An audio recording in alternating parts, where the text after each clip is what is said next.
भारत वर्ष जो धर्म प्रधान देश है, जिसमें समस्त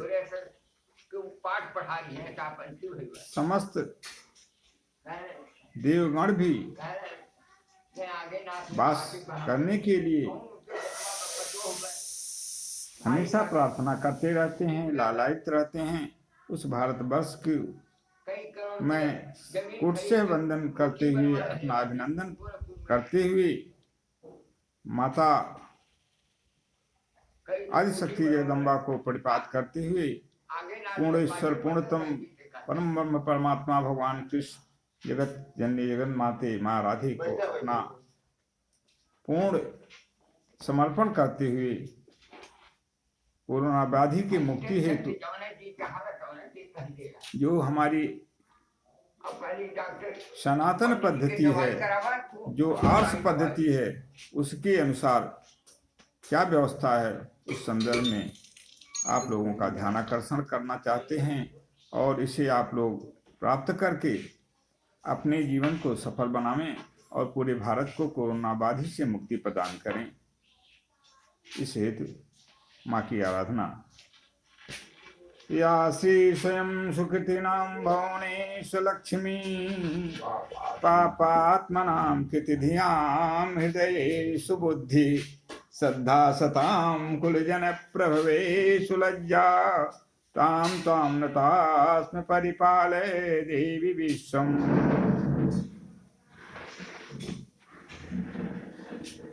जयति सततमाद्यं राधिका कृष्ण युग्मम् व्रत सुखित निदानम यस्सहैति मूलम विरल सुजन गम्यम सच्चिदानंद रूपम ब्रजवलय विहारम नित्य वृंदावनस्थम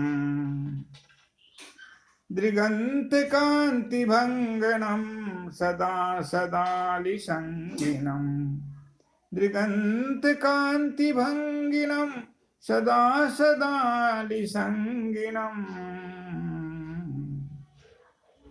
दिगंत कांति भंगनम सदा सदालिसंगिनम दिने दिने नमं नमं नमामि नंद संभवम दिगंत कांति भंगिनम सदा सदालिसंगिनम दिगंत कांति भंगिनम सदा सदालिसंगिनम दिने दिने नमं नमं नमामि नंद संभवम दिने दिने नमं नमं नमामि नंद संभवम।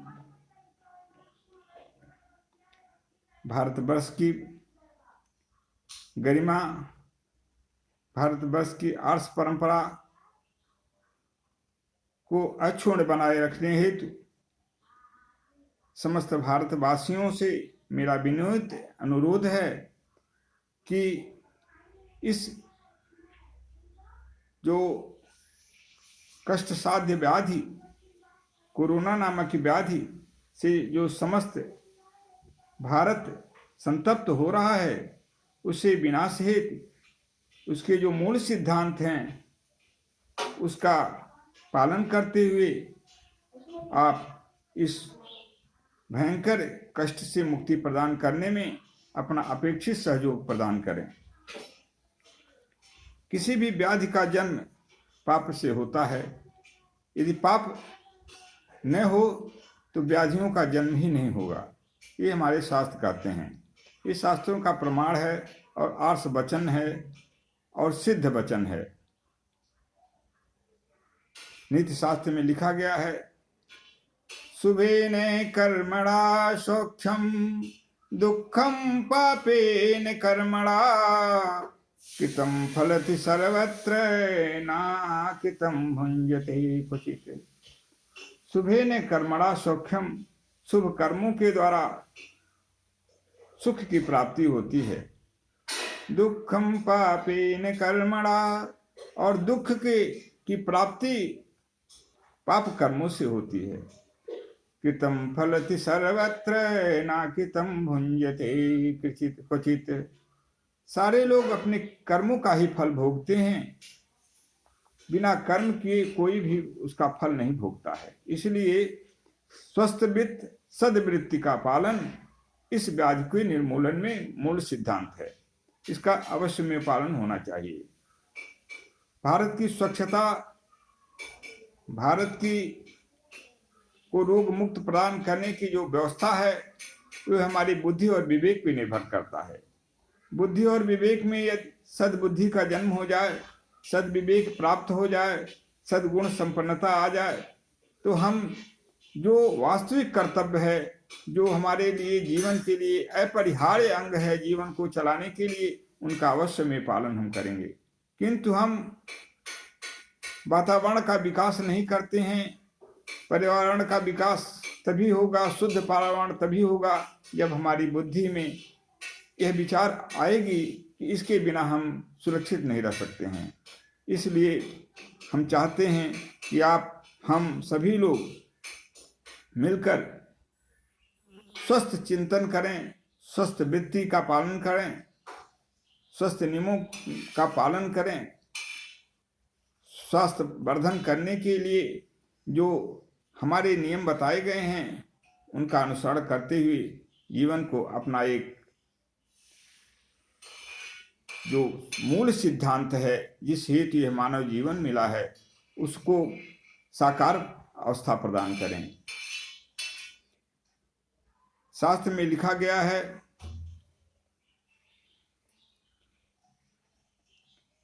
अन्नायोपार्जितं नैव अन्नायोपार्जितेनैव द्रव्येण सुकृतं कृतं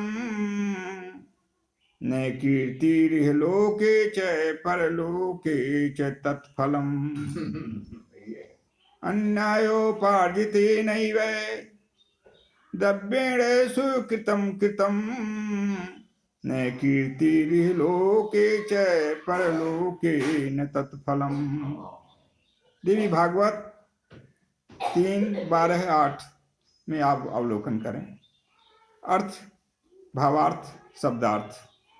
अन्यायोपार्जितेनैव, अन्याय के द्वारा जो उपार्जित प्राप्त किया गया द्रव्य है, धन है, और उसके द्वारा जो सुकृत, जो पूर्ण किया जाता है, न कीर्तिरिह लोके च, वह इस लोक में न तो कीर्ति प्रदान करता है, परलोके न तत्फलम, और न तो परलोक में ही उसका कोई फल प्राप्त होता है। इसलिए अगर आप इस तरह की वृत्ति से जीवन को चलाते हैं तो हम अपने जीवन का क्या लाभ प्राप्त कर रहे हैं? न यहाँ सुख है, न वहाँ सुख है, न इस लोक में सुख है, न परलोक में सुख है। और सुख के लिए ही हम सब कुछ शुद्ध आचरण करते हैं। इसलिए अनैतिक आचरण का परित्याग करते हुए शुभाचरण का शुरुआत करें, शुभारंभ करें। जो बीता सो बीता, अगला जो हमारा जो व्यवस्था है, जो अगली व्यवस्था है, उसमें दोष न आने दें। तुरंत इस भारत में एक नवीन भावना और नवीन शक्ति का जागरण होगा। मानव पाप मुक्त होकर के इस कोरोना व्याधि से प्रभु की कृपा प्राप्त करके तत्काल मुक्ति प्राप्त कर लेगा। पुनः देवी भागवत में देखें, आर्तस्य रक्षणे पूर्णं यज्ञाधिकमुदाहृतं भयतस्य दीनस्य विशेषं फलदं स्मृतम्। आर्तस्य रक्षणे पूर्णम, आर्तस्य अर्थात जो एकदम पीड़ित है, दुख से परेशान है, दुखी है, अति दुखी है, अथवा दुख से एकदम तप्त है, उसकी रक्षा करने में यज्ञाधिक मुदा, उस यज्ञ अत्यार्तस्य रक्षणे पूर्णम, आर्त की रक्षा में जो पूर्ण प्राप्त होता है, यज्ञाधिक मुदाहितम, वह पूर्ण यज्ञ से भी ज्यादा पूर्ण की प्राप्ति उससे हो जाती है। ये देवी भागवत में लिखा गया है। भयत्रस्तस्य दीनस्य विशेषं फलदं स्मृतम्, और भय से जो कोई तप्त होकर के दीन अवस्था में प्राप्त हो गया है, उसमें उसकी रक्षा यदि कर दी जाए तो उससे भी ज्यादा फल उसको प्राप्त हो जाता है जो उसकी रक्षा करता है। आज हमारे और आपके सामने भय से तप्त, भय से युक्त वातावरण का निर्माण हो चुका है कोरोना नामक व्याधि से। इसलिए यदि हम इस जो भय से पूरा हमारा भारत ही नहीं अपितु पूरा विश्व संकटग्रस्त है, परेशान है, और वह उसकी सुरक्षा हेतु यदि हम अपना योगदान प्रदान करते हुए हमारे समस्त भारतवासी अपने एक एक व्यक्ति जो भारत में निवास करते हैं प्रत्येक व्यक्ति यदि इसमें अपना अपेक्षित सहयोग प्रदान करते हुए शुभ कर्मों को करते हुए राष्ट्रीय जो प्रसारण हो रहे हैं राष्ट्र रक्षा हेतु, मानव रक्षा हेतु, मानवीय व्यवस्थाओं की रक्षा हेतु उसका अक्षर से पालन करते हुए यदि हम रक्षा करते हैं तो यज्ञ से भी जो ज्यादा फल प्राप्त होता है रक्षा करने उसके हम भागी होंगे और पुण्य का अच्छे पुण्य के भागी होंगे। इसलिए हमेशा हमें इस पे चिंतन करने की आवश्यकता है। औषधि प्रयोग जो भी हो यदि वहां पे उसके संदर्भ में जो भी नियम निर्देश उच्च कोटि के हमारे चिकित्सकों के माध्यम से दिए जा रहे हैं उनका सेवन करते हुए और राष्ट्र रक्षा हेतु अपना अभूतपूर्व योगदान प्रदान करते हुए राष्ट्र रक्षा में प्रवृत्त हुए।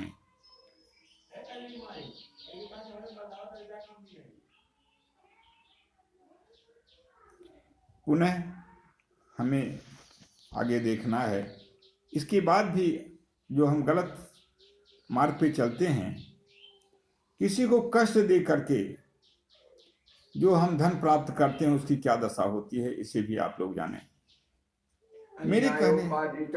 मेरे कहने का उद्देश्य सिर्फ इतना है कि हम अपने जीवन को यदि नहीं बदलेंगे, अपने जीवन की जो धारा है, जो प्रवाह है, उसमें दोषों से युक्त होकर के यदि हम चलते रहेंगे तो निश्चित है ये जो पापजन्य व्याधि कोरोना है इसमें अभी वृद्धि होती रहेगी और प्रभु की कृपा से भी हम वंचित होते रहेंगे। इसलिए पुनः हम श्रीमद् भागवत देवी भागवत में प्रवेश करते हैं। अद्रोहेणार्जितम द्रव्यम प्रशस्तं धर्म कर्मणि, अद्रोहेणार्जितं द्रव्यम प्रशस्तं धर्म कर्मणि, द्रोहार्जितेन द्रव्येण यत् करोति शुभं नरः, द्रोहार्जितेन द्रव्येण यत् करोति शुभं नरः, विपरीतं भवेत् तत्तु फलं काले निरुपोत्तमः, विपरीतं भवेत् तत्तु फलं काले निरुपोत्तमः।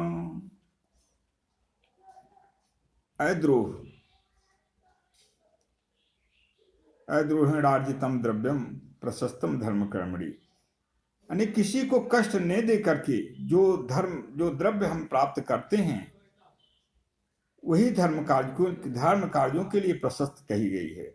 अर्थात हम हमारे जो भी धन जो हम प्राप्त करते हैं वो शुभाचरण के द्वारा प्राप्त करें। किसी को कष्ट दे करके, किसी की भावनाओं को उद्वेलित करके, किसी को अपने कर्मों के द्वारा अन्याय तरह से पीड़ित करके यदि हम धन प्राप्त करते हैं वो तो धन हमारे विनाश का कारण बनता है। किंतु यदि हम लोगों को सुख देते हुए, लोगों को अपने विचारों से प्रभावित करके अच्छे मार्ग पे चलाते हुए अपने कर्मों से द्वारा लोगों के लिए एक मार्गदर्शन बनते हुए यदि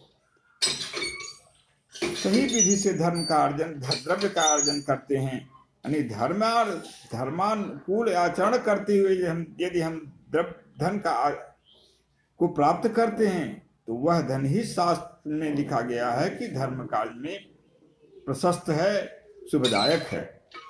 द्रोहार्जितेन द्रव्येण यत् करोति शुभं नरः, द्रोह किसी को कष्ट दे करके जो धन हम लोग प्राप्त करते हैं या कोई भी प्राप्त करता है और उससे जो शुभ काम करता है, विपरीतम भवे तत्तु फल काले निपोत्तमम, उसका फल समय आने पर विपरीत हो जाता है, यानी उसका फल जो हमारे लिए उल्टा प्रभाव देता है, यानी सुख के जगह पर उससे हम दुख की प्राप्ति करते हैं। इसलिए कभी भी किसी को दुख दे करके हम धनार्जन न करें, अन्याय के मार्ग से चलते हुए धन का अर्जन न करें।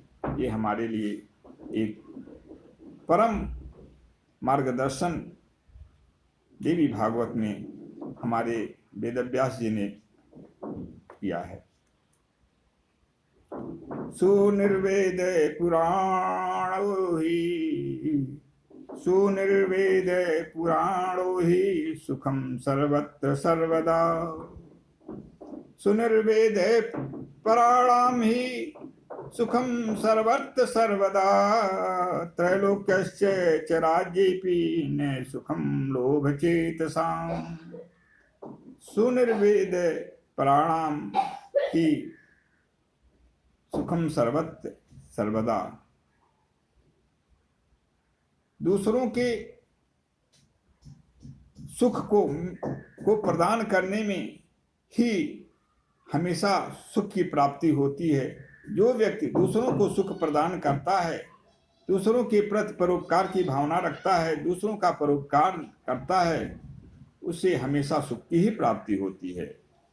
त्रैलोक्यस्य च राज्येऽपि न सुखम लोभ चेतसाम्, तीनों लोकों का साम्राज्य यदि किसी को प्राप्त हो जाए और उसके अंदर लोभ रूपी जो दुर्व्यसन है, जो दुर्गुण है, यदि उससे उसकी मुक्ति नहीं हो रही है तो उसे शांति और सुख नहीं प्राप्त हो सकता है।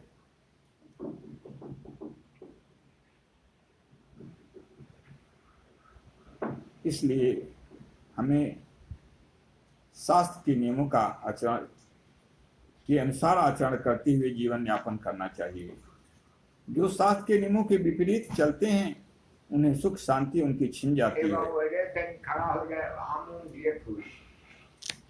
अहो तितिक्षा महात्म्यम, अहो तितिक्षा महात्म्य महोदानम महत्फलम, अहो तितिक्षा महात्म्य महोदाने महत्फलम, यदागतो हरिश्चंद्रो महेंद्रश्च सलोकताम। श्री शुक्राचार्य जी महाराज बलि से कहते हैं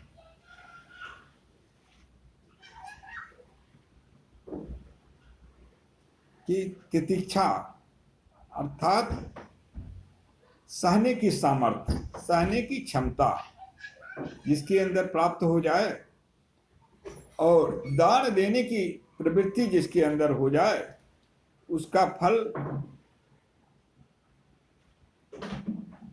अच्छे होता है, उसकी बहुत ही महान फल की प्राप्ति उसे होती है।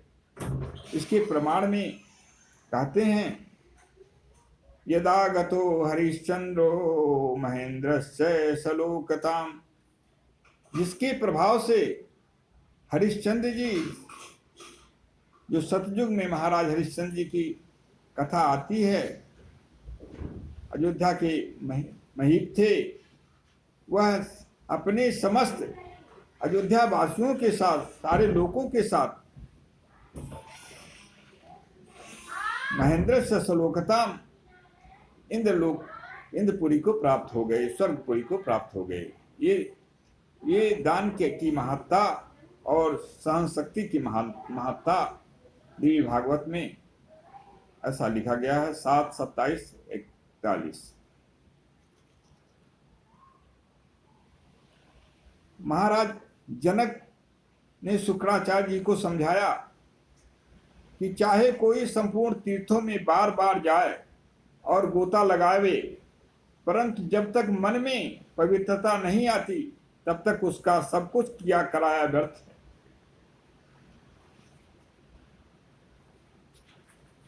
इसलिए मन की पवित्रता के लिए हमें शुभाचरण की आवश्यकता है, शुभ चिंतन की आवश्यकता है। धर्मशास्त्रों में कहा गया है कि विवेकी पुरुषों के उद्धार में जैसे सत्य परम कारण है, वैसे ही दुराचारियों के पतन में असत्य कारण है। इसलिए लिखा गया, तज चिंता महाराज स्वधर्मानुपालन, तज चिंता महाराज स्वधर्मानुपालय, प्रीतवद वर्जनीयो ही नर सत्य बहिष्कृत। हे राजन, चिंता का परित्याग करिए और स्वधर्म का पालन करिए। स्वधर्म क्या है? जो वेद विहित जो आचरण है, जो वेदानुकूल आचरण ही स्वधर्म है।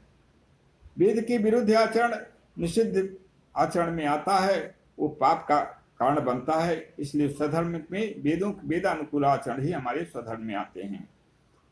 प्रीतवद वर्जनो ही नर सत्य बहिष्कृत। प्रेतवद वर्जनीयो ही अर्थात प्रेतात्मा के साथ के समान जो सत्य से बहिष्कृत है, जिसके अंदर जो सत्य से अलग है, मिथ्यावादी है, मिथ्याचारी है, कपट पाखंड और दुराचार से जो भरा हुआ है, ऐसा जीवन व्यतीत करता है, वह प्रेत के समान उसको त्याग कर देना चाहिए। नाते परतरम धर्म वेदन्ति पुरुषस्य च, यादिशं पुरुष व्याघ्र सत्यानुपालनम। नाते परतरम धर्म वदन्ति पुरुषस्य च, इससे बढ़कर के यानी सत्य के आचरण से बढ़कर के पुरुष के लिए, मानव जाति के लिए कोई भी धर्म नहीं कहा गया है।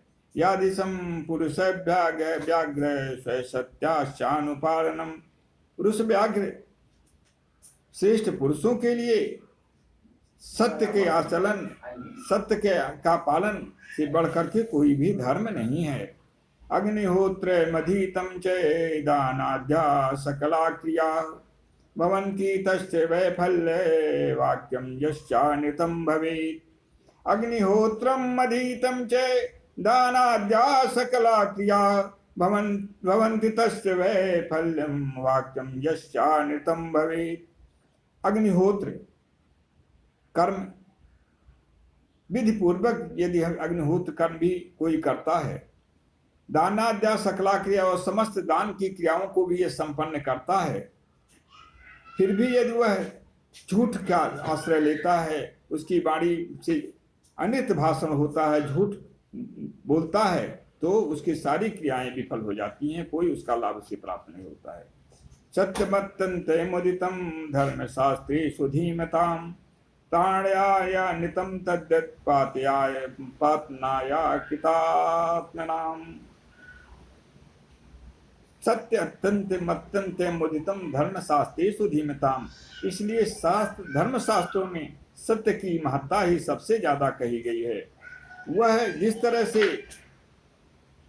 धर्म से युक्त प्राणियों को तारने में जिस तरह से सत्य सहायक होता है, उसी प्रकार से अधर्मियों के पतन में असत्य कारण बनता है। इसी को सिद्धांततः प्रतिपादित करते हुए गोस्वामी जी संत शिरोमणि तुलसीदास जी कहते हैं, नहीं असत्य में पात के पुंजा, नहीं असत्य में पात के पुंजा, गिरि सम होहि की कोटिक गुंजा, नहीं असत्य में पातक पुंजा, गिरि सम होहि की कोटिक गुंजा, सत्य मूल सब सुखित सुहाई, सत्य मूल सब सुखित सुहाई, वेद पुराणे विदित मैनु गाए, सत्य मूल सब सुखित सुहाई। वेद पुराण विदित नैन गाय। नहीं असत्य समपातक पुंजा। वो स्वामी जी कहते हैं असत्य से के समान कोई पाप नहीं है। अगिरि सम हो एक कोटि की गुंजा। करोड़ों घुमची के बीजों को, गुंजा के बीजों को करोड़ों की संख्या में रख दिया जाए एक जगह, तो क्या वे पहाड़ के रूप में प्रतिष्ठित हो सकते हैं? नहीं हो सकते हैं। सत्य मूल सब सुकृत सुहाए। सत्य में ही सारे सुकृत का अधिष्ठान है। सारे सुख कहाँ है? सत्य में। सत्य में ही सारे सुखों का समावेश है। सारे सुख सत्य से ही प्राप्त होते हैं। इसे वेद भी कहते हैं, पुराण भी कहते हैं, और आज हमारे मनु भी कहते हैं। ऋषियों ने भी कहा, मनु जी ने भी कहा, वेदों ने कहा, पुराणों ने कहा है। इसी को संत गोस्वामी तुलसीदास ने अपने शब्दों में प्रतिपादित किया। इसलिए सत्य का अनुसरण मानव को समस्त कष्टों से विमुक्त करते हुए सुखमय जीवन प्रदान करता है। इसलिए सत्य का आश्रय लें और पाप को अपने जीवन से अलग करें। दुर्जन मानते हुए हमारे दोस्त पाप बुद्धि से हमारी बुद्धि विनष्ट होती है, दुर्बुद्धि का जन्म हो जाता है और अच्छे आचरण नहीं होते हैं। इसलिए पाप से अलग रहें और इस कोरोना नामक व्याधि में अपने सदाचार के प्रदर्शन करते हुए इससे मुक्ति प्रदान करने में अपेक्षित सहयोग प्रदान करें। स्वयं स्वस्थ रहें और पूरे भारत को स्वस्थ बनाएं। इसी सत्य की प्रतिष्ठा में सत्य को ही मूल है। इसको प्रतिपादित करते हुए संत कबीरदास जी लिखते हैं, साच बराबर तप नहीं, झूठ बराबर पाप। जाके हृदय साच है, ताके हृदय आप। किसी कर्म की असाध्यता न होने के संदर्भ में इंद्र पत्नी सची के वचन, ये ब्रह्म पुराण में इसकी विवेचना की गई है। इंद्र पत्नी सची जी इंद्र को उपदेश देती हैं, ना साध्यमस्ति तपसो, ना साध्यम यज्ञ कर्मण है, ना साध्यम लोकनाथस्य विष्णोर्भक्त्या हरस्य च। ना साध्यमस्ति तपसो, ना साध्यम यज्ञ कर्मण है, ना साध्यम लोकनाथस्य विष्णोर्भक्त्या हरस्य च। ब्रह्म पुराण में 129-50 श्लोक का अवलोकन करें। सची जी, इंद्र की पत्नी सची जी कहती हैं, ना साध्यम अस्ति तपसो, इस संसार में कोई भी काम तपस्या के द्वारा असाध्य नहीं है। अर्थात तपस्या के बल पर कोई भी कार्य संभव हो, ऐसा नहीं है जो असंभव रह जाए। अर्थात तपस्या यदि होती है तब पूर्ण जीवन बीतता है, तब पूर्ण जीवन कोई करता है अथवा तब का को वर्ण करता है, तपस्या करता है, तो उसके जीवन में कोई भी कार्य असाध्य नहीं रह जाता है। ना साध्यम यज्ञ कर्मण है, और यज्ञ कर्म के द्वारा संसार में कोई ऐसा काम नहीं है जो असाध्य रह जाए। अर्थात असाध्यता नाम की चीज नहीं रह जाती है इन दो नियमों के पालन करने से, तप के द्वारा और यज्ञ कर्मों के द्वारा असाध्य नाम की चीज नहीं रह जाती है। हमेशा हमेशा के लिए असाध्य शब्द ही वहां से लोप हो जाता है। यानी समस्त भुक्ति और मुक्ति दोनों की प्राप्ति इसके माध्यम से हो जाती है। ना साध्यम लोकनाथस्य विष्णुर्भक्त्या हरस्य च, और लोकनाथस्य विष्णुर्भक्त्या, और लोकनाथ संसार के जो पालनहार हैं भगवान विष्णु की भक्ति से भी कोई काम असाध्य नहीं रह जाता है। हरस्य च, और भगवान शिव की भक्ति से भी यदि हो जाए तो भी कोई काम असाध्य नहीं रह जाता है।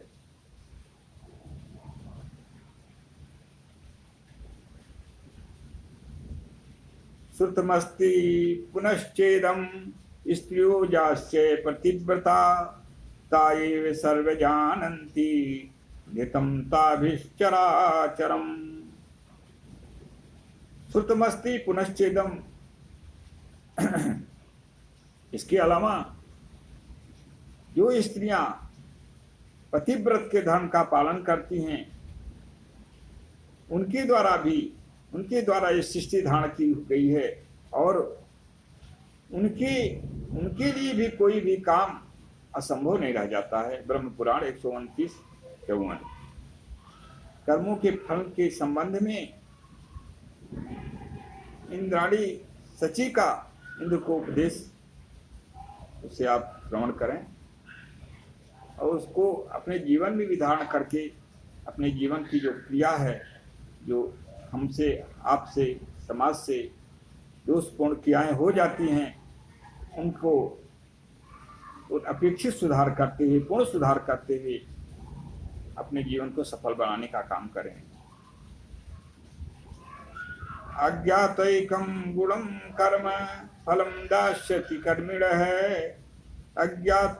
अज्ञातैकं गुणं कर्म फलं दास्यति कर्मिणः। ज्ञात्वा सत्गुणं तस्यात् भार्याया च तदक्षयम्। ब्रह्म पुराण 129:59।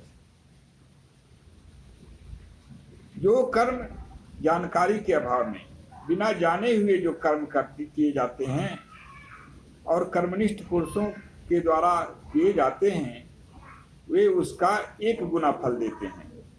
यानी हम कर्मों के उस कर्म के प्रभाव को न जानते हुए भी जो कर्म करते हैं, नियम पूर्वक करते हैं, कर्मनिष्ठ पुरुषों के द्वारा जो कर्म किए जाते हैं, उसका 1 गुना फल उसे प्राप्त होता है। उसके विधि विधान तत्व को अच्छी प्रकार जानकर करने से उसी क्रिया की, उसी कर्म के का फल उसे 100 गुना मिलता है। इसलिए हम किसी कर्म को करने के पहले उसके गुणों को जानें, आत्मसात करें, इसकी भी आवश्यकता है, और उसके अनुसार आचरण करें तो उसका 100 गुना फल हमें प्राप्त हो जाएगा। जो वेदानुकूल जो यज्ञादि कर्म हैं, जो अनुष्ठान है, उसका 100 गुना फल जान करके करने में प्राप्त हो जाता है। जैसे हम भागवत सुनते हैं, भागवत की महिमा को नहीं जानते हैं तो सुनने का तो फल 1 गुना प्राप्त हुआ, लेकिन यदि हम जान करके उसकी महिमा को जान करके उसका श्रवण करते हैं, हृदयंगम करते हैं, उसको धारण करते हैं, तो 100 गुना फल उसकी प्राप्ति हो जाती है। और पति के साथ उसका अनुष्ठान करने से वही कर्म पत्नी यदि करती है पति के साथ, अथवा पति पत्नी के साथ उस अनुष्ठान को करता है, साथ साथ में दोनों संयोग के साथ उस अनुष्ठान को संपन्न करते हैं, तो उसका फल अनंत गुना हो जाता है। इसलिए हमें जो वेद के जो नियम हैं, जो वेद भगवान के द्वारा जो हमारे जीवन में मार्ग निर्देश किए गए हैं, उनके अनुसार हमें जीवन यापन करने के लिए सोचना चाहिए। वेद भगवान के वाक्य हैं। पत्नी के संबंध में स्तुति वाक्य है, अर्धो जाया। पत्नी क्या है? अर्धो जाया। शरीर, इस शरीर का अर्ध भाग पत्नी है। इसी कारण भगवान शंकर जी को अर्धनारीश्वर की संज्ञा शास्त्रों में दी गई है, और भगवान शंकर अर्धनारीश्वर हैं। पत्नी क्या है? अर्धो जाया। हमारे शरीर का आधा भाग पत्नी का भाग है, वाम भाग, और दक्षिण भाग हमारा भाग है। इसलिए हमें शास्त्र की विधि को, शास्त्र के नियमों को भी जानने की आवश्यकता है, जिससे हमारे जो कर्म हों उसके अनंत गुना फल हमें प्राप्त हों। क्योंकि कर्म तो हम कर ही रहे हैं, फल की इच्छा न करते हुए भी फल हमें मिलेगा, ये भगवान की कृपा पे निर्भर करती है। जैसा हम कर्म करेंगे वैसा हमें फल प्राप्त हो जाता है, क्योंकि ये सृष्टि ही कर्मणा पे निर्भर है। अगस्त मुनि जी उपदेश देते हैं, कौन से लोग तत्व को नहीं जानते हैं, तत्व को की जानकारी किन्हें नहीं है, इसे आप लोग समझ लें। ये अगस्त मुनि के उपदेश हैं। ये ब्रह्म पुराण में भगवान अगस्त ने लोगों के कल्याण के हेतु उपदेश दिया। साहंकारा दयाहीना गुरु सेवा विवर्जिता, साहंकारा दयाहीना गुरु सेवा विवर्जिता, असत्यवादिनः क्रूरा नेति तत्त्वं विजानते। ब्रह्म पुराण 158:15। साहंकारा, जो अहंकार से भरे हुए हैं, जिनके अंदर अहंकार ने अपना साम्राज्य स्थापित कर लिया है, दयाहीना, और जो दया से हीन है, इनके अंदर परोपकार की भावना ही नहीं है, न परोपकार करने के लिए कभी सोचते हैं न करते हैं, दया से हीन है। गुरु सेवा विवर्जिता, और गुरु की सेवा नहीं करते हैं। श्रेष्ठ गुरुजन जिनके द्वारा हम मार्गदर्शन करके एक मानव बनते हैं, मानवीय गुणों का संचार होता है, प्रभु की प्राप्ति के जो मूल स्रोत हैं हमारे, उनकी सेवा से जो अलग होते हैं, रहते हैं। असत्यवादिनः क्रूरा, और जो असत्य वाणी का प्रयोग करते हैं, असत्य बोलते हैं, ऐसे क्रूर लोग, ऐसे दुष्ट लोग, नेते तत्त्वं विजानते, वे तत्व को नहीं जानते। तत्व क्या है? नास्ति तत्त्वं परम गुरुम, तत्व से बढ़कर के कोई गुरु नहीं, उस तत्व से वे दूर हो जाते हैं। और तत्व क्या है? तत्व तो वेदों की मर्यादा के अनुसार जीवन को बना लेना ही तत्व ज्ञान है। और परम तत्व ज्ञान के द्वारा, ज्ञान रूपी जो तत्व है, उसको प्राप्त कर से हम परम तत्व जो परमात्मा से जुड़ जाएं, यही हमारे जीवन का अभीष्ट है। और इसी की प्राप्ति ही हमें शुभाचरण की अवलंबन करने की परम आवश्यकता है। ऐसा ब्रह्म पुराण में 158:15 में भगवान अगस्त मुनि ने संसार कल्याण के लिए उपदेश दिया।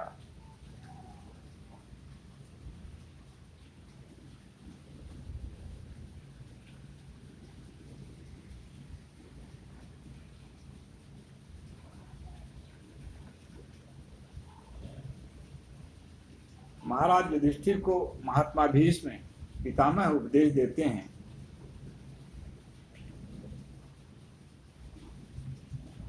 जिसका वर्णन महाभारत में किया गया है। वे कहते हैं कि मानस तीर्थ में जिसने स्नान किया, वे कहते हैं कि मानस तीर्थ में जिसने स्नान नहीं किया, उसकी अंतरात्मा तीर्थों के स्नान करने से भी नहीं शुद्ध होती है। इसलिए तीर्थ स्नान के साथ साथ मानस तीर्थ में भी स्नान की आवश्यकता होती है।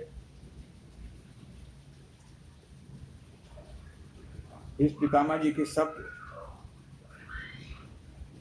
पांडव लोगों को संबोधन में, उनको मार्गदर्शन में, उनके जीवन को सफल बनाने हेतु जो दिए गए हैं, वे महाभारत में लिखा गया है। उनके शब्दों के माध्यम से हम और आप भी अपनी आत्मशुद्धि करें और शुभाचरण के में प्रवृत्त हुए।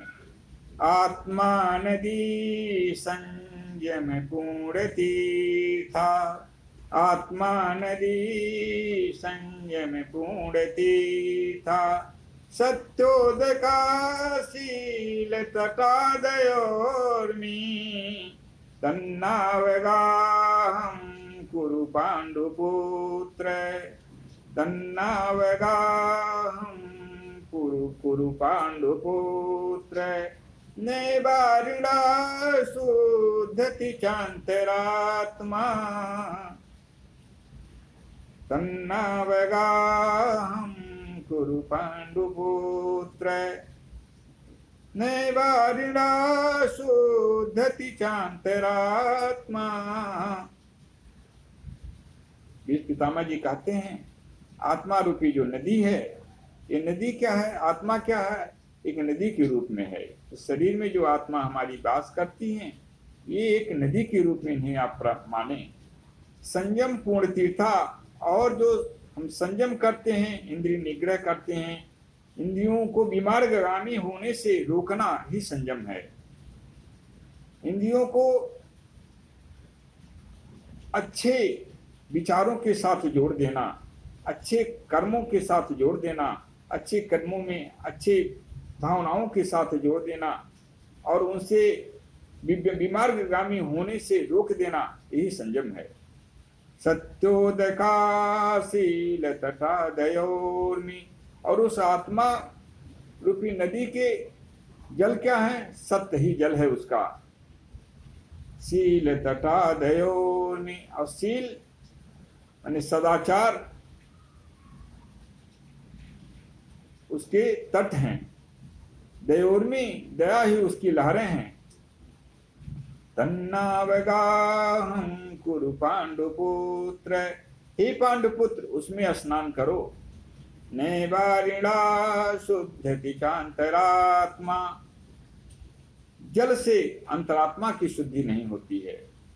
अर्थात हम इंद्रिय निग्रह करते हुए, सत्य का अवलंबन करते हुए, शील का अवलंबन करते हुए, दया का अवलंबन करते हुए, आत्मा रूपी जो नदी है, जो हमारे अंदर आत्मा है, उसको शुद्ध करते हुए, आत्म शुद्धि के द्वारा शरीर शुद्धि, भाव शुद्धि, मन शुद्धि सब कुछ करते हुए अच्छे कर्मों में प्रवृत्त होकर के अपने जीवन को सफल बनाने का काम करें। इसी में हमारा और हमारे पूरे राष्ट्र का ही नहीं अपितु पूरे विश्व का कल्याण सुनिश्चित है। इसी को गोस्वामी जी तुलसीदास जी लिखते हैं, बट विश्वास अचल निज धैर्य मां, बट विश्वास अचल निज धैर्य मां, तीर्थ राज प्रयाग सुकर मां, बट विश्वास अचल निज धैर्य मां। बट क्या है, विश्वास रूपी जो है बट, विश्वास रूपी जो बट, जो मानस में जिसकी गणना जिसका वर्णन किया गया है, वे बट क्या है, उसमें विश्वास ही हमारा बट के रूप में है। अचल निज धर्मा, और वह अचल अपने धर्म पे हमेशा स्थिर रहना, हमें हमेशा धर्म में अटल विश्वास रखना, ये हमारा धर्म का धर्मोपदेश कहता है, धर्म कहते हैं, धर्मशास्त्र कहते हैं। और तीर्थराज क्या है, तीर्थराज प्रयाग कौन से हैं, सुकर्म, सुकर्मा, यानी जो हम शुभ कर्म करते हैं वही तीर्थराज प्रयाग के रूप में है। ये हमारे आंतरिक शुद्धि के साधन हैं। विश्वास के साथ भगवान की भक्ति करना, धर्म में हमेशा अडिग रहना और अच्छे शुभ कर्म करना, ये हमारी मानस शुद्धि के पूर्ण साधन हैं। इसलिए इनका हम तीर्थों में स्नान करते हुए इन मानस जो शुद्धि के जो मार्ग हैं उसका पूर्ण रूप से पालन करते हुए यदि हम तीर्थों में स्नान करते हैं, तीर्थ गमन करते हैं, सदाचरण पूर्वक काम करते हैं, तो अवश्य में उसका फल हमें प्राप्त हो जाता है। इसी को पुनः गोस्वामी जी भी पुनः लिखते हैं, संजय में नियम फूल फल ज्ञाना, संजय में नियम फूल फल ज्ञाना, हरिपद रति रस वेद बखाना। संयम नियम के रूपी जो फूल और फल उसके क्या है, ज्ञान है। संयम पूर्वक, नियम पूर्वक, सदाचार पूर्वक जब हम आचरण करते हैं तो उसके फूल और फल क्या होते हैं, ज्ञान, उससे प्राप्ति होती है। ज्ञान की प्राप्ति उससे हो जाती है। और जब ज्ञान की प्राप्ति होती है तो हरिपद की रति हो जाती है। भगवान के चरणों में, भगवान के पाद पंकजों में, भगवान के श्री चरण कमलों में हमारी रति हो जाती है, हमारा अनुराग हो जाता है, ऐसा वेद भगवान कहते हैं। अतएव हमें वेद मार्ग पर चलकर भगवत प्राप्ति के लिए अशुद्धाचरण का परित्याग करते हुए जीवन यापन करना चाहिए। इस कोरोना नामक व्याधि से मुक्ति हेतु परम सत्ता पर परात्पर शक्ति मातेश्वरी माँ जगदम्बा से, जो अखिल ब्रह्मांड की आदि कारण है और अखिल ब्रह्मांड की सदा सदा कल्याण करती हुई, समस्त असुरों का विनाश करते हुए, सुख शांति एवं आरोग्य की हेतु जिन्होंने असुरों के विनाश में रक्तपान तक करके इस शिष्ट की रक्षा की, देवों की रक्षा की, समस्त ब्रह्मांड में एक धर्म का बीजारोपण करते हुए हमेशा हमेशा माँ अपनी असीम अनुकंपा प्रदान करती रहते हैं। उनकी आराधना परम आवश्यक है, क्योंकि प्रभु की कृपा के बिना, माँ की कृपा के बिना सारे कर्म निष्फल चले जाते हैं। इसलिए माँ से अनुरोध है, इस कोरोना नामक व्याधि से मुक्ति हेतु अपनी असीम कृपा प्रदान करें और कोट से वंदन अभिनंदन एवं नमन मेरा अपने श्री चरण कमलों में स्वीकार करते हुए अभय प्रदान करें पूरे भारत को, पूरे विश्व को। माता की आराधना। सर्वबाधा विनिर्मुक्तो धन धान्य सुतान्वितः, सर्वबाधा विनिर्मुक्तो धन धान्य सुतान्वितः, मनुष्यो मत प्रसादेन भविष्यति न संशयः। स्तुतासुरै पूर्वमभीष्ट संशया, स्तुतासुरै पूर्वमभीष्ट संशया, तथा सुरेन्द्रेण दिनेश सेविता, तथा सुरेन्द्रेण दिनेश सेविता, कैरो तुसान सुबहि तुरीश्वरी, कैरो तुसान सुबहि तुरीश्वरी, त्वमीश्वरी देवी चराचरस्य, कैरो तुसान सुबहि तुरीश्वरी, त्वमीश्वरी देवी चराचरस्य। इसलिए प्रकृति स्वरूपा, प्रकृति की अधिष्ठात्री शक्ति, प्रकृति को हमेशा सुख प्रदान करने वाली, अखंड ब्रह्मांड की आदि कारण, अखंड ब्रह्मांड की मूल स्रोत, मूल मातेश्वरी माँ भगवती आदि शक्ति जगदम्बा, अखंड ब्रह्मांड की स्वामिनी ईश्वरी शक्ति समस्त विश्व के साथ भारत का कल्याण करें। जय मां अम्बे, जय जय जगत जननी, जय जगदम्बे, जय शुभेश्वरी, जय श्री राधे, जय श्री कृष्ण, जय परमपिता परमेश्वर भगवान श्री राम, जय मां जगत जननी मां सीता। ओम शांति शांति शांति। प्रवचन के कई प्रवचन के कई का जितना कहला है, हाँ पूजा ध्रुव के प्रवचन का कई